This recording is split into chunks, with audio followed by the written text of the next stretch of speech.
একদিক দিয়ে পরিষ্কার হয়, আবার আরেক দিক দিয়ে আবর্জনা ফেলে। এইটা একটা মানে অন্যতম কারণ। কারণ আমরা দেখেছি বিভিন্ন জায়গায় কোরবানি হয়তো কেউ সকালে ভোরবেলা শুরু করেছে, কেউ 10টায়, কেউ 12টায়, এবং যখন যা শেষ হয়েছে তখনই তারপর সেই আবর্জনাগুলো তারা করেছে।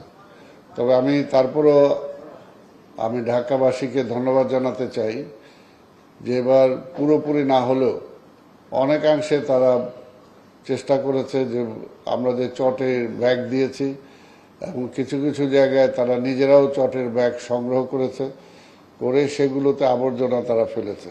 এটা যে একটা ভালো মোটিভ, এটার জন্য আমি অন্তত তাদেরকে স্বাগত জানাই যে ভবিষ্যতে এটা যদি 100% হয়ে যায় তাহলে নগরীর ভোগান্তি আমাদের অনেকটা কমে আসবে। আমরা প্রথম দিনের বর্জ্য সংগ্রহের লক্ষ্যমাত্রা ছিল 15,935 টন।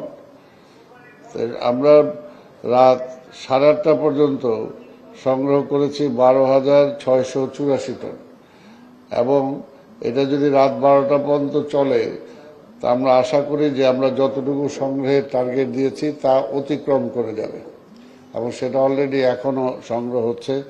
আপনারা জানেন যে কিছু কিছু অন্তত ওই রোডটাতে আমাদের বর্জ্য যে জায়গাতে নিয়ে যায় এবং নিয়ে যে জায়গাটায় ডাম্প করে, এই রাস্তাটা বেশ জাম হয়েছে, এবং জামের কারণে আমাদের অনেক ডিলে হয়েছে আমাদের বর্জ্যের গাড়িগুলো।